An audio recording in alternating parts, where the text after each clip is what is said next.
Bonjour ou bonsoir à tous, vous qui regardez les vidéos, que ce soit le jour ou la nuit. Ici DVD Pro Souvenirs. Et aujourd'hui, je vais m'attaquer cette fois-ci sur un coffret double de bleu. Oui, et après, peut-être que je m'attaquerai sur le coffret de Best of... enfin, le top 25 des meilleures rivalités de l'histoire du catch. Donc sans trop tarder, je vous le montre.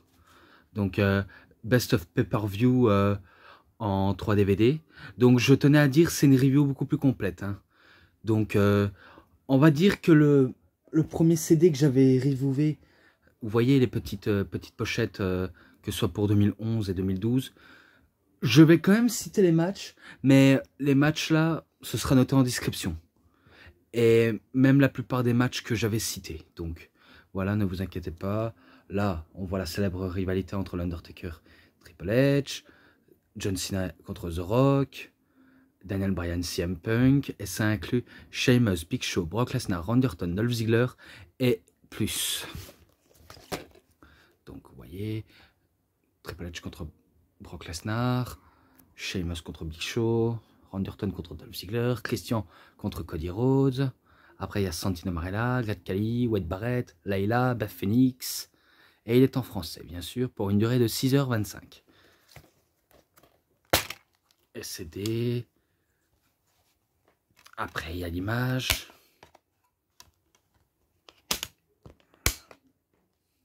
Voilà, la célèbre image. Shawn Michaels, Triple H, Undertaker.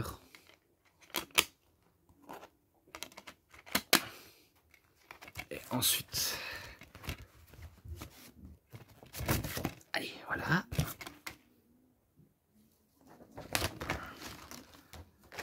Ouh là là là, allez, s'il te plaît. Voilà.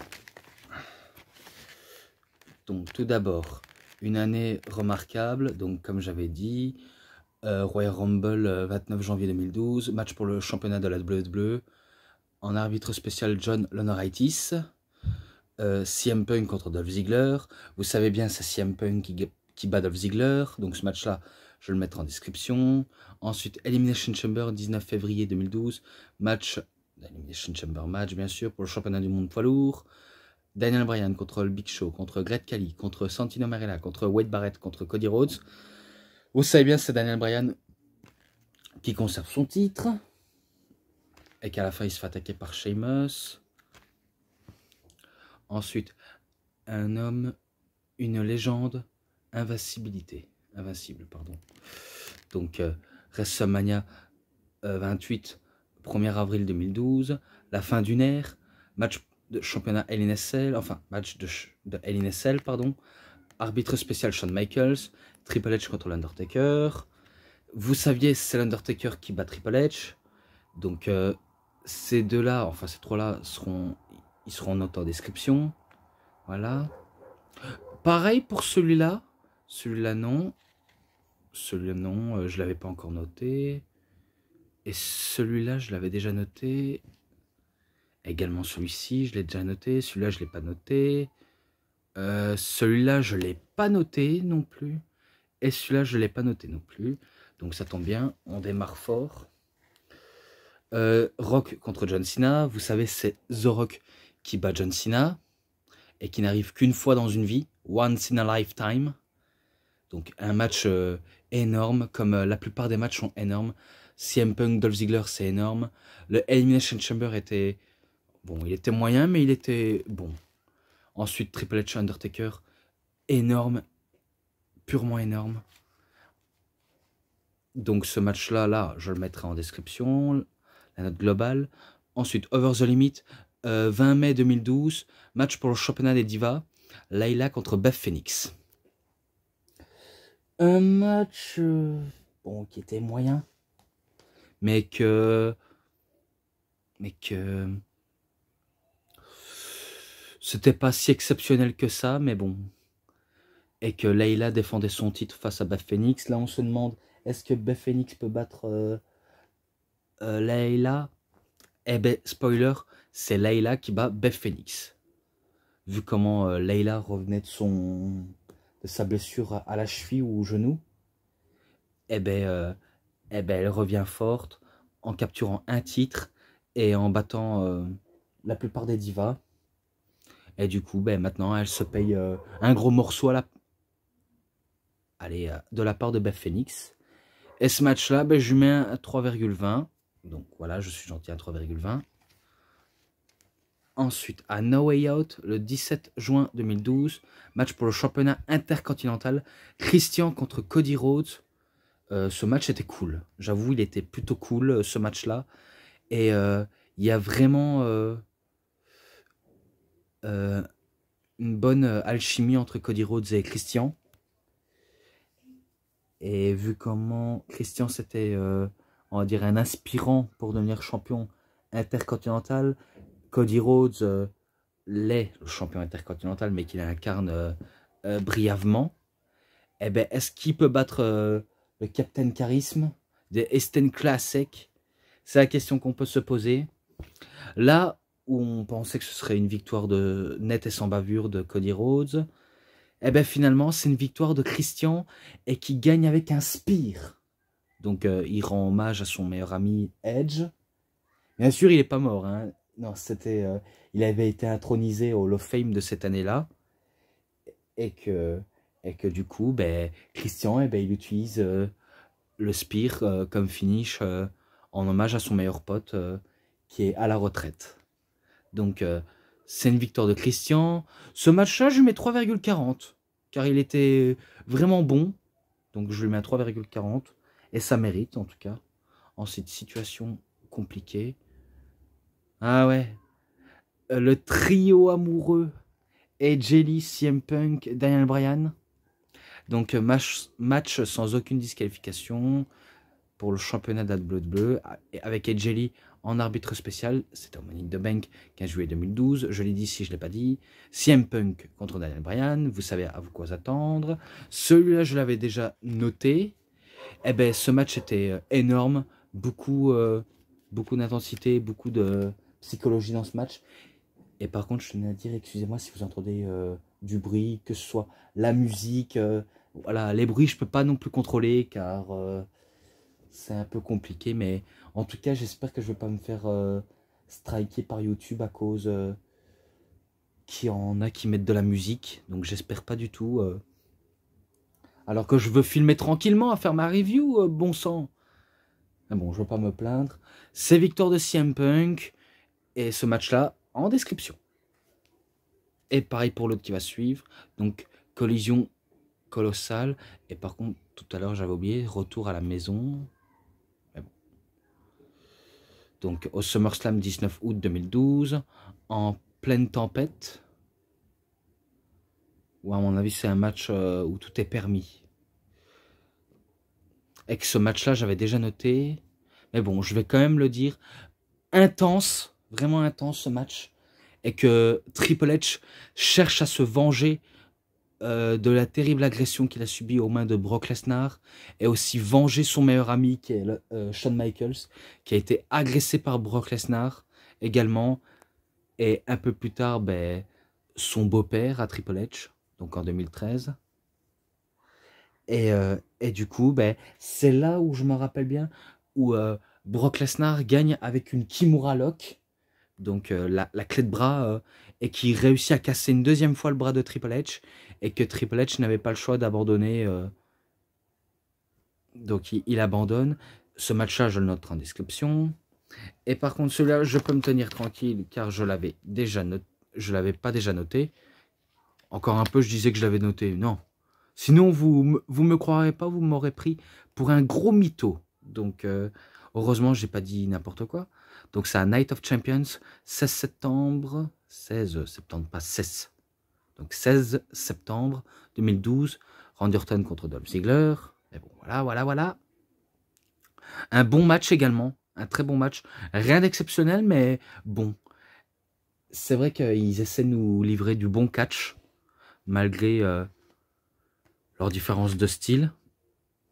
Mais bon, ils essayent de sortir le meilleur de eux-mêmes. Et que, si je me crois bien, Randy Orton, il bat en faisant un RKO. Ça, je sais pas si je l'avais déjà noté dans le DVD de Randy Orton.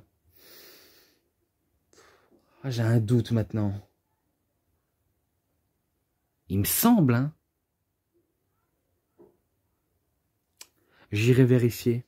J'irai vérifier pour éviter de dire de la merde. Donc ce match-là, je mets un 3,5. Provisoire, hein. Donc je tenais à dire provisoirement jusqu'à ce que je trouve la vraie note globale si je l'ai noté. Donc celui-là, c'est que provisoirement. Et par contre, il reste plus que ces deux-là et c'est terminé. Ouais, je sais que c'est court, hein. Il n'y en a pas plusieurs d'autres. Toujours un Night of Champions. Match pour le championnat de la WWE. CM Punk contre John Cena. Le match était bon. Un peu moins que celui de Money in the Bank et de leur match lors du côté de Raw en 2013. Mais il était pas mal. Et je me rappelle, si je crois bien, c'est la première fois que je vois John Cena essayer de faire un topé suicidaire. Je sais pas pour vous, mais moi, je crois que c'est la première fois que je le vois faire ça. Donc il va essayer de prendre des prises de risque. Et je me rappelle, Paul Heyman est à l'extérieur du ring en disant « Non, non, non, écoute, tu as tout le temps. » Et si je crois bien, le spot final, ils étaient sur la 3e corde, enfin, sur la 2e corde. Et que, si je crois bien, John Cena fait une German suplex sur CM Punk. Donc il fait le tomber, l'arbitre compte jusqu'à 3. Donc John Cena croit avoir gagné le match, mais en vérité c'est parce que les deux épaules étaient au sol. Un peu comme avec Shawn Michaels, British Bulldog, que j'avais déjà noté dans Boyhood Dream, et dans le target classique réservé de Shawn Michaels, qui est quasiment similaire. Donc je ne sais pas si vous réalisez, mais c'est exactement le même finish. Donc ils ont essayé de tenter le coup, et du coup, ben, vu comment les deux épaules étaient au sol, c'est-à-dire que CM Punk est toujours champion. Mais victoire de John Cena quand même. Ou enfin, j'en regarderai réellement. Un coup que j'aurai reviewé Night of Champions 2012. Donc vous inquiétez pas. Ce match-là, je pense l'avoir jamais noté auparavant. Donc ce match-là, je lui mets un 3,70. Je lui mets un 3,70. Donc voilà, je lui mets un 3,70. Et celui-là, ça va se terminer sur aussi une bonne note. Pas similaire à Cena Punk, mais vous aurez compris. Donc Hell in a Cell, 28 octobre 2012. Match pour le championnat du monde poids lourd. Sheamus contre le Big Show. Et après, c'est dommage, c'est qu'il n'y a pas d'autres en DVD, mais bon. Moi qui jurais faire une review complète, là, c'est une review assez moyenne, mais bon. Je me rappelle que Sheamus aura pris cher dans ce match et qu'il essaye, on va dire, à tout prix de faire chuter le géant, donc qui est le Big Show, qu'il essaie de le battre à tout prix.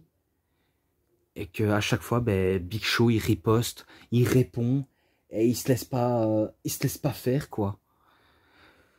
Et je me rappelle un coup que Sheamus s'est pris un KO punch, il se relève, et que un coup que Sheamus fait un bro kick à Big Show, et ben le Big Show se relève, et un coup qu'il essaie de faire un ultime bro kick, et ben le Big Show fait un KO punch, et du coup, ben, le Big Show, ben, il bat Sheamus.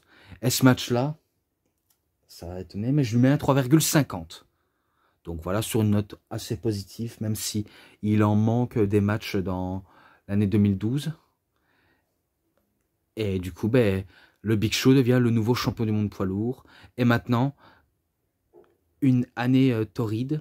Donc voilà, ça se termine là-dessus. Donc voilà, j'ai terminé avec cette review. J'espère que vous avez très bien aimé. Donc voilà, je vais peut-être pas m'attarder à attaquer sur les top 25 des meilleures rivalités de l'histoire du catch. Et après, ben, je pourrais m'attaquer sur l'histoire de l'épique, enfin le parcours épique de Dwayne The Rock Johnson. Johnson, pas Jackson. Donc Dwayne The Rock Johnson. Ah, excusez-moi si j'ai un petit peu du mal à articuler, c'est parce que je manque d'hydratation et je vais peut-être en mettre fin à cette review. Donc, match, l'ensemble, il est mieux. Oui, il est vraiment pas mal quand même. Ce DVD-là, cette pochette-là, je lui mets un 3,80. Je lui mets un 3,80. Donc voilà. Donc c'était tout. J'espère que vous avez très bien aimé. En tout cas, si elle vous a plu, vous savez ce qu'il vous reste à faire. Likez la vidéo, commentez, partagez, abonnez-vous à ma chaîne. Cliquez sur la petite cloche pour avoir plus de notifications des prochaines vidéos. Et moi, je vous dis bonne journée, bonne soirée à tous. Au revoir tout le monde pour une prochaine vidéo.